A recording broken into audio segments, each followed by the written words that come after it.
Huge victory for President Trump. Prime Minister Keir Starmer betrays the British farmers, industries and small businesses, and the British government finally surrenders to the United States of America.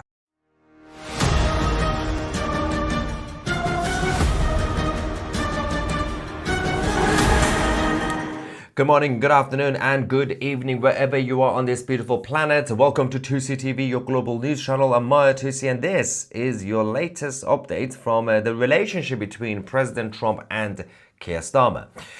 Some of you might have already heard over the last couple of hours that the new deal between the British government and the Americans has now been completed. Unfortunately for the British government, it's not good news for the United Kingdom. Positively for the Americans, massive victory for President Trump and his administration. We're going to go through the details of this deal. All these rows and fights and tariff wars, the UK still came out losing. So this is what happens when you have the Labour Party in government. So let's talk about what's actually been going on, because President Trump made the announcement in the Oval Office earlier about the new trade deal between the UK and the US, and it's all kicking off. Great news for the Americans and the financial markets. Dow Jones, Nasdaq, everything up completely, even Apple. And the point of this is that also, as we are speaking right now, because this is good news for the Americans, right? If you're watching this live right now on the 8th of May, about 6 p.m. UK time, we can also confirm that the Americans are once again winning, because we've just had the confirmation of the next Pope, who is from the United States for the first time ever. So we just had our first American Pope that has now been it's Cardinal Robert Provost. So that's another victory for the Americans, I guess. But let's talk about the details of this. So President Trump made the announcement. I'm going to show you this video. It's only a couple of minutes. And then I'm going to give you guys the actual details. We're going to analyze the actual deal, because I've been watching the mainstream media in the UK for the past couple of hours. It's just cuckoo land. They don't even know what they're talking about. So I'm going to give you guys the actual information. It's important for people, both sides. The Americans watching this, the Brits and everybody else. Important to see how you do the art of the deal by Donald J. Trump. With the UK is the first in a series of agreements on trade that my administration has been negotiating over the past 4 weeks. With this deal, the UK joins the United States in affirming that reciprocity and fairness is an essential and vital principle of international trade.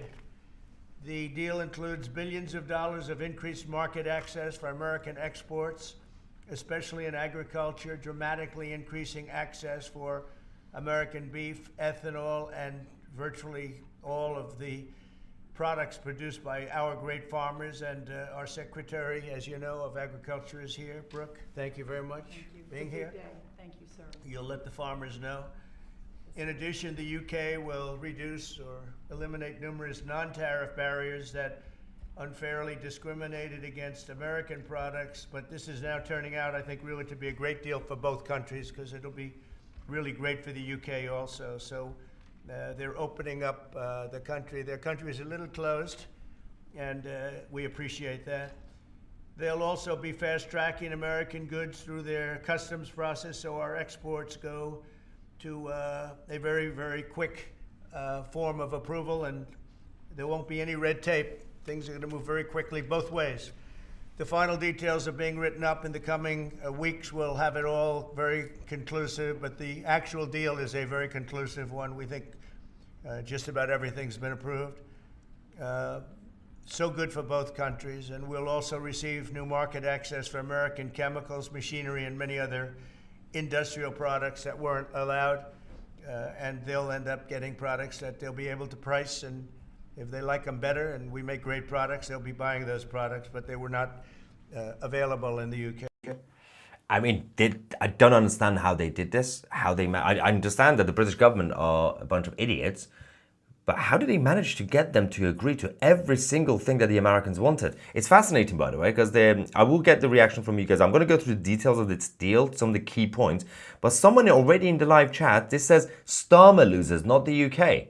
I don't think you understand how trade deals work. The whole Starmer Losers. The UK, we are winning. Oh, this person that I just showed you, the live chat, he thinks that the British people are all happy. We're actually going to gain from this. So all the British farmers, all the small businesses and the industries and everything else are being betrayed by Starmer. No, they're winning. It's not the UK that's losing. It's just Starmer. No. Starmer, on behalf of the United Kingdom, sold us out. And well done, President Trump, for helping his own country. He put America first. We're going to go through the details. And this is what President Trump posted himself. So not only the Americans are going to give everything this way, they're going to sell all they can, it gets worse. So first things first, let's talk about the tariffs on the right-hand side. UK tariffs are now going down from 5.1% to 1.8%, whereas the US tariffs are going to go up. Well, I've gone up anyway, from 3.4% to 10%. Now, even in terms of the tariff revenue, obviously the external revenue for the Americans will be $6 billion. New market access for the Americans, $5 billion. They're going to make so much money. And again, the access to the UK market, ethanol, not everyone's going to be happy about this. Beef, cereals, fruits, vegetables, animal feed, tobacco, soft drinks, shellfish, textiles, chemicals, machinery, and more. Now, there's so much to discuss, including the deal with Boeing, which we're going to talk about in a second. And I'm going to be objective because there are a few things that, for example, is given to Britain, right? But they are meaningless. So let's talk about number one. 25% US tariffs on UK steel that was already in place and aluminium have been scrapped entirely, right? So this is what they gave to Starmer. You might think that's good. The Americans don't actually need the British steel. It's not like the UK is now going to sell a lot of steel to Americans. It's not really going to change much. Also, 100,000 cars from the UK per year, only 100,000 per year, can enter the US, not free. They still have to pay tariffs. Well, with reduced tariffs, 10%, right? Then 27.5% tariffs that will be applied. Not only is only 100,000 cars, which again, the Americans are not going to buy it. They have their own options. You still have to pay a lot of tariffs anyway. $10 billion UK airline deal with Boeing planes in return for Rolls-Royce engines. Again, who's going to be winning here? The Americans. Because the UK is going to be needing all the Boeing stuff. I don't know why everyone's still obsessed with Boeing after everything has happened. The Americans are not really going to need Rolls-Royce engines. Not much. So it's just idiocy on behalf of the British government. The United Kingdom will also be accepting 13,000 tons of US beef. Now, the UK farmers are not going to be happy because the UK farmers were already struggling because we are getting a lot of beef from Australia, Argentina. And in fact, with all due respect to the Americans, from a perspective of the British consumers, they very much prefer Australian beef, if they have to, right? In terms of foreign beef, if you discount the British ones. Not necessarily the American ones, but now this coming anyway. So British farmers are going to struggle even more. But the UK, in return, will have to keep high food standards, which, again, the British farmers will always do that anyway, but it's just another condition that the Brits have to accept. Now, tariff access free, as we said, for ethanol, and also expanded US market entry for machinery and agricultural goods. So we are going to, again, buy a lot more from the Americans instead of actually selling to them. So obviously, a part of trade agreements is supposed to be for both countries. If you have things to sell, you make money. And obviously, you buy things that you need. And Starmer is just buying all the American stuff that we already have here, like the British version. And we are giving full access to the Americans to come to our market, to sell to our markets, by the way, not to take. Now, the digital services tax remains unchanged. Actually will instead work on a digital trade deal, which will remove paperwork for British firms trying to export to the US. Again, this will benefit the Americans. I mean, it's just great work by the American negotiators. Now, the UK has been granted preferential treatment in future US tariffs under Section 232, a US law allowing tariffs on imports that threaten national security. So basically, in the future, if President Trump imposes certain tariffs on the world, the UK could be immune from some of that, right? But the United States has also raised tariffs, as we said, on the UK from 3.4% to 10%. As we showed the post by President Trump. So this is a trade deal that somehow there's more tariffs on the UK, whereas the UK is actually reducing their tariffs on the US from 5.1% to 1.8%. I mean, this is just hilarious. I mean, I don't know how to react to this. So there's some reaction from the leader of the opposition. Kemi Badenoch said, when Labour negotiates, Britain loses. We cut our tariffs, America tripled theirs. Keir Starmer called this historic. It's not historic, we've just been shafted. Now, I don't agree with Kemi Badenoch on many things. She's right here. Can't complain. She's absolutely spot on. It's such a bad deal for the UK that you can't, even as Brits, you can't but just appreciate I don't know if it's the genius of the Americans or just the British negotiators, especially Peter Mandelson as the ambassador who was standing next to Trump. Are they just that stupid? Were they that desperate? Or did the Americans actually manage to trick them in a very business way? It's not good. It's definitely not good. Even Ed Davey, the leader of the Liberal Democrats, has reacted, right? Now, Ed Davey, his problem is that he doesn't like Trump. So, and whatever Trump does, he's going to attack Trump, not necessarily just the UK government. And the reason I'm going to talk about this is because we actually have had reaction from all these party leaders. One party leader has not reacted. Nigel Farage, the leader of Reform UK, has not reacted. Right? They're taking their time. Because obviously he wants to be friendly to Trump, but he can't support the deal, can he? Ed Davey said, when it comes to any trade deal, and especially one with someone as unreliable as Donald Trump, the devil will be in the detail. One thing is clear, Trump's trade tariffs are still hitting key British industries, threatening the livelihoods of people across the UK. And then said the government must now publish the full details of this deal and give MPs a vote. It would show complete disrespect to the public if this deal was waved through without giving Parliament a say. I mean, the funny thing about Davey, the clown, the leader of the Lib Dems, is that why is he attacking Trump here? What did Trump do? He just made a great deal for his country. Trump's job was to get a good deal for America. Attack the Prime Minister, you idiot. It's the job of Keir Starmer as the representative of the British public to get a good deal for the UK, and he failed to do that. Now, the interesting thing about this, there is a lot of party politics into this. So if the Tories had gotten the same deal, Kemi Badenoch would have been happy, right? And then Keir Starmer would have attacked it. Right now, as we said, that's one of the reasons I still haven't heard from Nigel Farage, right? But the funny thing about this is that party politics is also ideological. So Benjamin Butterworth, some of you are familiar with him, political commentator on GB News. He's anti-Brexit, he's pro-Starmer, left-wing. He posted this, praising the deal. Butterworth said, signing trade deals worth billions a year with two of the biggest economies in the world, India and the US, a seriously impressive accomplishment that previous governments didn't get to for years. Let's see if the British media is serious enough to welcome progress and not just run a Farage soundbite on it. I don't know what that last part was about, but let's unpack this because it's kind of funny. Number one, Benjamin Butterworth hates Brexit. He wants us to be part of the European Union. Why do you think we managed to get a deal with the Americans and the Indians? Because of Brexit. Because we're not part of the European Union.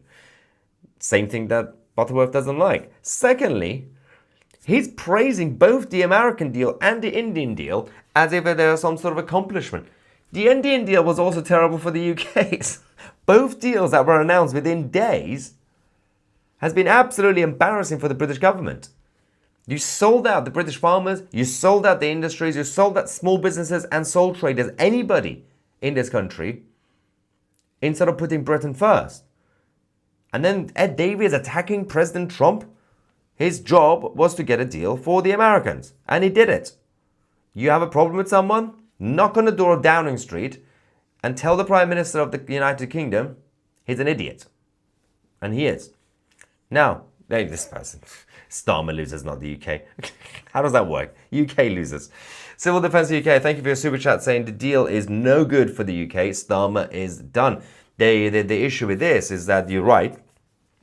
But despite what Benjamin Butterworth said about the media, will the media praise? The media spent the last few hours praising the government, saying, well, the UK is making independent deals with India and the US. Well, we are winning. They're basically kissing Starmer's ass. But instead of actually realizing that the truth is not what it seems in the media.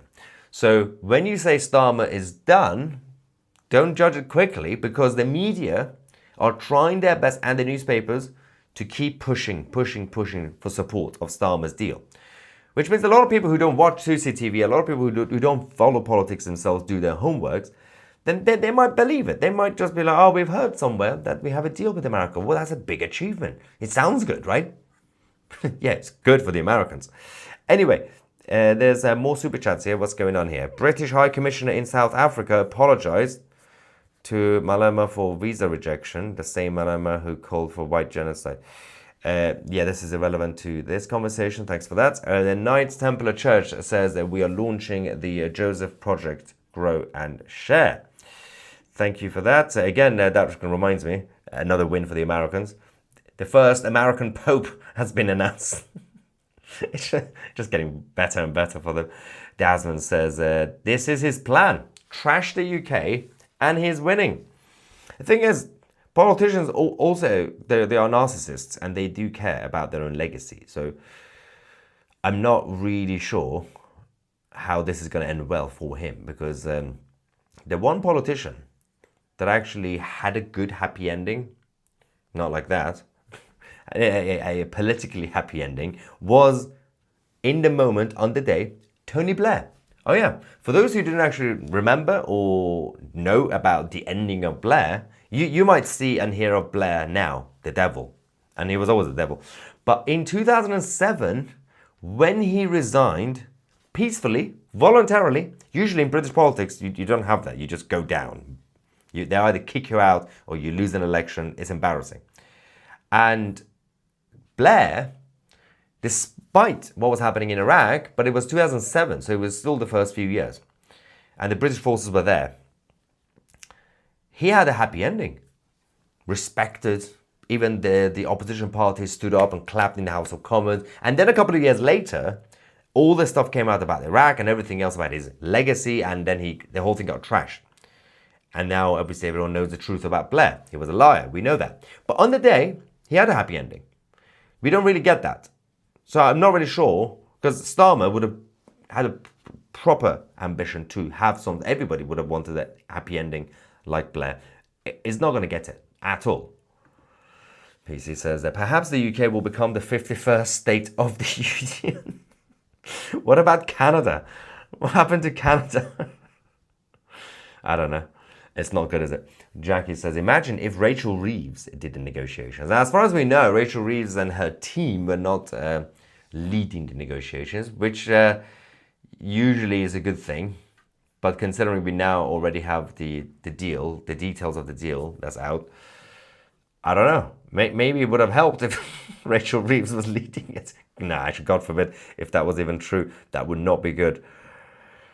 Shazike says, what does Britain sell these days? Weapons. And a lot of computer stuff. Do we make anything anymore? I mean, again, most of the stuff that we have, including in terms of the agriculture, is for our people. There is a bit of export from agriculture, but not much really. So Otherwise, in terms of the goods, we still have the weaponry, which we sell to the rest of the world. But that's the major thing, I guess. Thank you very much for your super chat. Let's get some non-super chats from you guys as well. George Morrison says, this looks like a good deal on the surface, but as you say, Maya, there are far too many swings and no roundabouts. Starmer needs to grow a pair and tell President Trump a big fat no. Obviously, we want a deal. I think the rest of it is gone.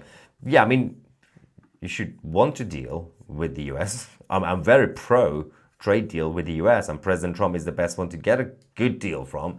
If you had a good British government, again, you cannot blame the Americans. You cannot blame President Trump. He's simply doing what is good for his country.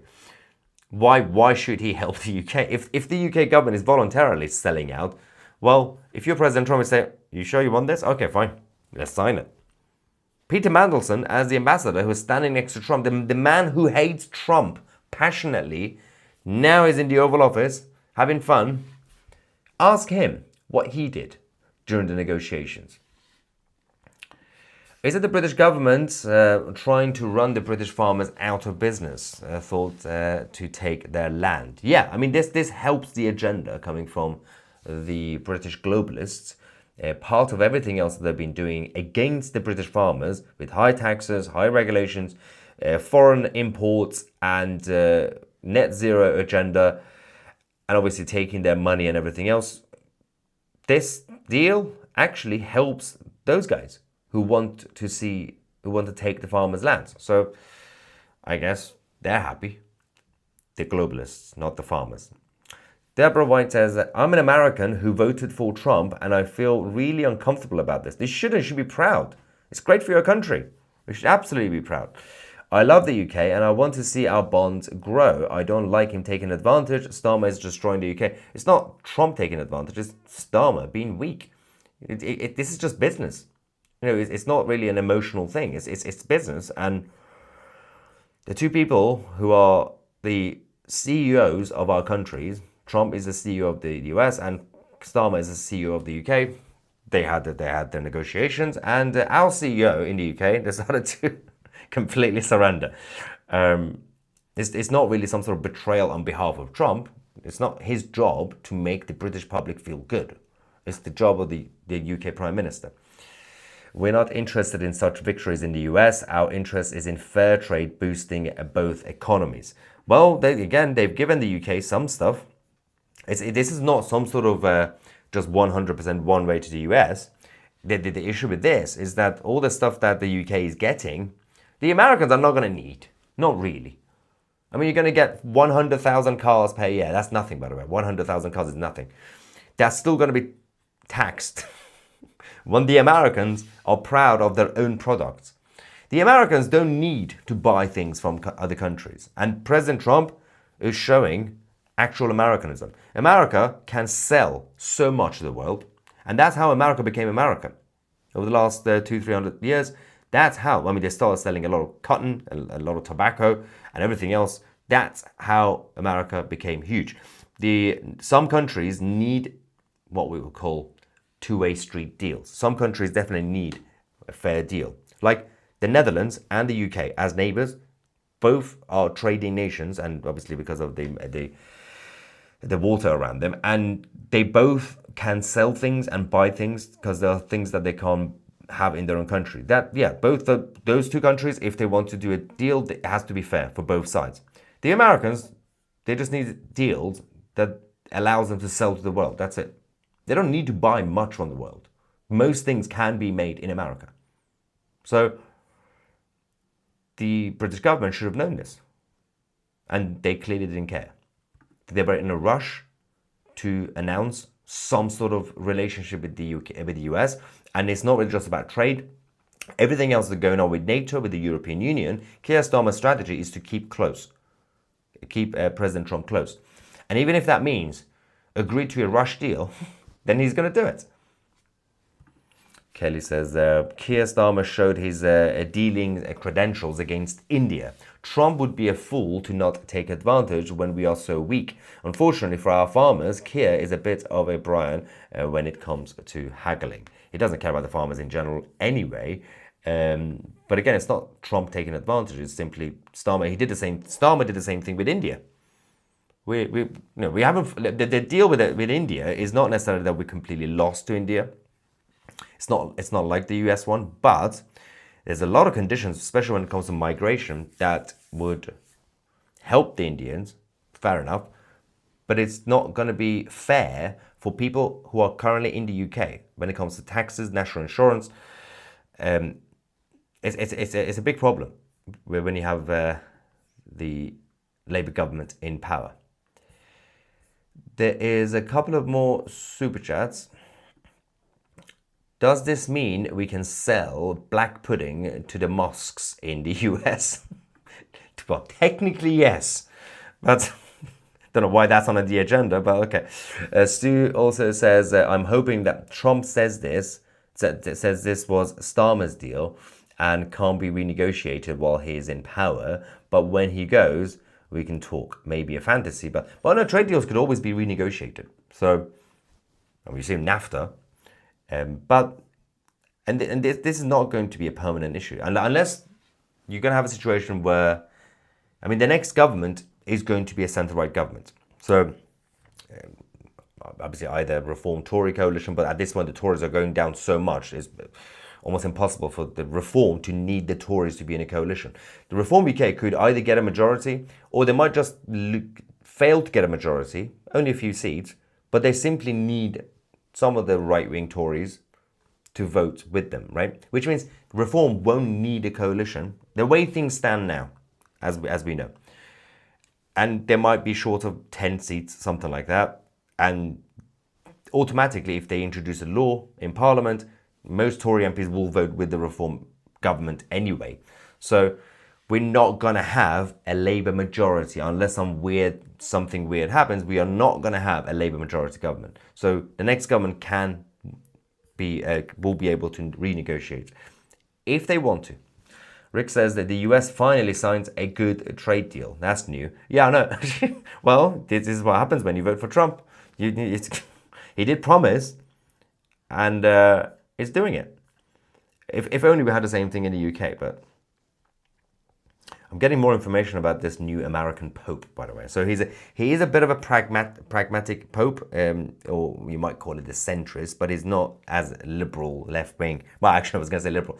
Pope Francis was not liberal. Pope Francis was a Marxist. Like, he was literally a socialist. But this one is cautiously progressive. So he still believes that ordination of women obviously shouldn't happen, obviously tradition, and he agrees with most conservative Catholics, so that's good. But yeah, he does support social justice, so that's about obviously poverty and migration, but that's about it. So he's quite young, he's 69. So we have this is him. I'm gonna put this on. That's the new Pope, ladies and gentlemen. He's not going to be too conservative. A lot of people wanted a more of a conservative Pope, but it's still less progressive than Pope Francis. I don't know what's going to happen with the whole thing, but let's find out soon. Now, there's another super chat. Vinny King is here saying, Ultra Runner, for your back, trust me, it works. Oh yeah, if you notice I'm sitting like this because of the last couple of days, my back is destroyed. Yes, for those of you who don't know the story of what happened to my back, I was fighting a lion, and there was a bear that came as well. For those who know the story, yes, you know that I literally just bent down to pick up a very light, empty plastic bag, and it came up, and I was defeated by a plastic bag that was completely empty. Unfortunately, there was no lion or bear in the fight, but yeah, I'm still a little bit stiff, so it's not been a good couple of days.